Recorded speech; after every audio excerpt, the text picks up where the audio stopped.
Hello everyone, welcome to Iconic IQ. आज की इस वीडियो में हम पाइथागोरस थ्योरम को समझेंगे, जो कि राइट एंगल ट्रायंगल पर बेस्ड है, और इसके हम कॉन्सेप्ट्स को भी समझेंगे। तो चलिए शुरू करते हैं। तो पाइथागोरस थ्योरम को समझने के लिए हमें सबसे पहले ये समझना होगा कि राइट एंगल ट्रायंगल क्या होता है। तो पाइथागोरस थ्योरम को समझने के लिए हमें सबसे पहले राइट एंगल ट्रायंगल को समझना होगा। तो राइट एंगल ट्रायंगल किसे बोलते हैं? एक ऐसा ट्रायंगल जिसमें एक कोण जो होता है या एक एंगल जो होता है वो अगर 90 डिग्री का हो तो उसे हम राइट एंगल ट्रायंगल या समकोण त्रिभुज कहते हैं।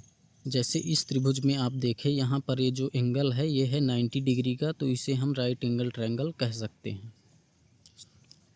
तो इस त्रिभुज में ये जो साइड्स होती हैं तो इनमें से हम इसको बोलते हैं बेस, ये हो जाता है हमारा बेस, और इस साइड को बोलते हैं परपेंडिकुलर। इनमें से हम बेस और परपेंडिकुलर किसी को भी ले सकते हैं। अभी हमने इसको बेस मान लिया है क्योंकि इसके ऊपर हमने एक परपेंडिकुलर लाइन को ड्रा किया है, तो हम इसे बेस मान रहे हैं और इसे परपेंडिकुलर मान रहे हैं। तो परपेंडिकुलर को हम P से शो करते हैं और बेस को हम B से, और ये जो 90 डिग्री के एंगल के सामने वाली लाइन होती है तो इसे हम बोलते हैं हाइपोटेनियस, और इसे डिनोट करते हैं H से, और ये सबसे बड़ी या फिर लॉन्गेस्ट साइड होती है।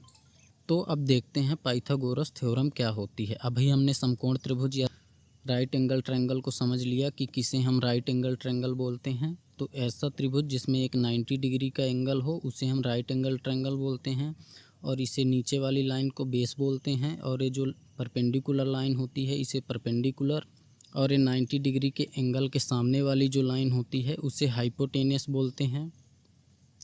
अब देखते हैं पाइथागोरस थ्योरम क्या होती है। In a right angled triangle the square of the hypotenuse is equal to the sum of the squares of the other two sides. यानी एक समकोण त्रिभुज में जो हाइपोटेनियस का स्क्वायर होगा वो अदर टू साइड्स के स्क्वायर के इक्वल होगा। तो इस थ्योरम के अकॉर्डिंग जो हाइपोटेनियस के स्क्वायर होगा वो हमारे बेस स्क्वायर और परपेंडिकुलर के स्क्वायर के इक्वल होगा। ये होती है हमारी पाइथागोरस थ्योरम। जैसे इस त्रिभुज में हम देखते हैं या इस ट्रायंगल में हम देखते हैं, यहाँ पर हमारा हाइपोटेनियस है AC, तो AC स्क्वायर जो होगा वो हमारे बेस स्क्वायर, बेस है हमारा BC और परपेंडिकुलर है हमारा AB। तो ये जो हमारा हाइपोटेनियस होगा वो हमारे बेस के स्क्वायर और परपेंडिकुलर के स्क्वायर के इक्वल होगा। तो ये है पाइथागोरस थ्योरम। अब पाइथागोरस थ्योरम की हेल्प से अगर हमें किन्हीं भी दो साइड्स की लेंथ दी हुई है तो हम तीसरी साइड्स की लेंथ को निकाल सकते हैं। तो चलिए इसे एक एग्जाम्पल की हेल्प से समझते हैं। तो यहाँ पर एक एग्जाम्पल दिया हुआ है, ये जो क्वेश्चन है, in right angled triangle ABC, यानी एक राइट एंगल ट्रायंगल है ABC, if AB is equal to 3 centimetre and BC is equal to 4 centimetre, then AC is equal to क्या होगा।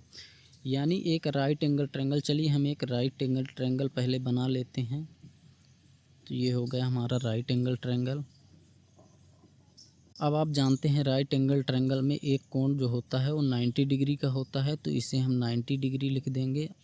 यहाँ पर त्रिभुज का नाम AB एंड C दे देंगे। आप किसी भी साइड्स को AB या BC या कुछ भी दे सकते हैं। अभी के लिए फ़िलहाल हम इसको ABC नाम दे रहे हैं।